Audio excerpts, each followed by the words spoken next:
ঢিং খ্ৰীষ্টজ্যোতি বিদ্যালয়ত আগতীয়া ৰঙালী বিহু উৎসৱ উদযাপন। অসমীয়া জাতিৰ বাপতি সাহোন ৰঙালী বিহুটি উঠি অহা প্ৰজন্মৰ মাজত ধৰি ৰখাৰ প্ৰচেষ্টাৰে আজি নগাঁও জিলাৰ ঢিং খ্ৰীষ্টজ্যোতি বিদ্যালয়ত আগতীয়াকৈ ৰঙালী বিহু উৎসৱ উদযাপন কৰা হয়।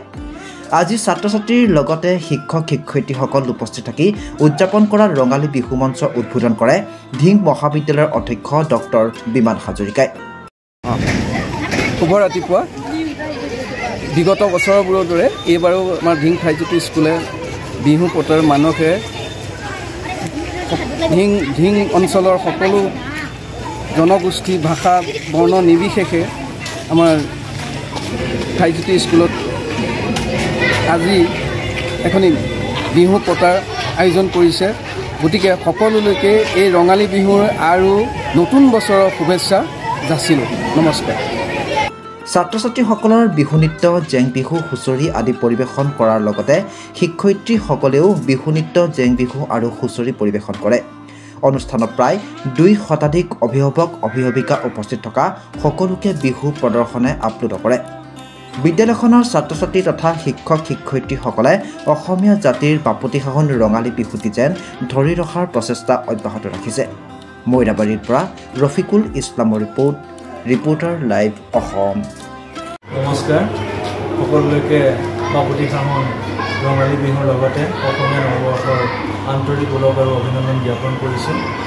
আজি আমাৰ খ্ৰীষ্টজ্যোতি বিদ্যালয় ঢিং পৰিয়ালবৰ্গই আদৰৰ আৰু বাপতি সাহোন যি ৰঙালী বিহু, এই ৰঙালী বিহুটি উঠি অহা প্ৰজন্মৰ মাজত জীয়াই ৰাখিবৰ কাৰণে যি এক প্ৰচেষ্টা, এই প্ৰচেষ্টা সঁচাকৈ লেখত ল'বলগীয়া।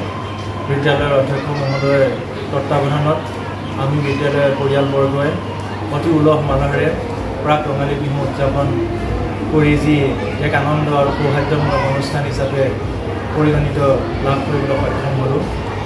ইয়াত এই এপাহতে মই বিদ্যালয় কৰ্তৃপক্ষৰ লগতে সকলো শিক্ষক শিক্ষয়িত্ৰী, ছাত্ৰ ছাত্ৰী আৰু অভিভাৱক অভিভাৱিকাসকলক আন্তৰিক অভিনন্দন আৰু ধন্যবাদৰ কৃতজ্ঞতা জ্ঞাপন কৰিছোঁ। আজি আপোনালোকে নিশ্চিতভাৱে দেখিছে যি দিনজোৰা বৰ্ণাঢ্য কাৰ্যসূচীৰে আমি ইয়াত বিভিন্ন ধৰণৰ অনুষ্ঠান আয়োজন কৰিছোঁ। হুঁচৰি আমাৰ যি পৰম্পৰা, আপোনালোকে ইতিমধ্যে জ্ঞাত যে গৃহস্থৰ কুশলাৰ্থে অৰ্থাৎ অনাগত দিনসমূহ যাতে আনন্দ আৰু সুখময় হয় তাৰ কামনাৰে আমি হুঁচৰি গীত জুৰিছোঁ। লগতে মহিলাসকলৰ দ্বাৰা যি পৰিৱেশন কৰা হয় জেং বিহু, ইতিমধ্যে আমাৰ জনবিশ্বাসত প্ৰচলিত যে মহিলাসকলৰ জেং বিহুৰ ঘৰত মাটিৰ অৰ্থাৎ প্ৰকৃতিৰ উৰ্বৰা শ্ৰীবৃদ্ধি হোৱাৰ হেতুকে যি জেং বিহু গোৱা হয়, ইয়াৰো আমাৰ ব্যতিক্ৰম নহয়। আমিও ক্ষুদ্ৰতম প্ৰয়াস কৰিছোঁ যাতে সকলোৱে আমাৰ যৎপৰোনাস্তি যি প্ৰয়াস, এই প্ৰয়াসক শলাগ আৰু কৃতজ্ঞতা জ্ঞাপন কৰে। ধন্যবাদ। Reporter live Assam.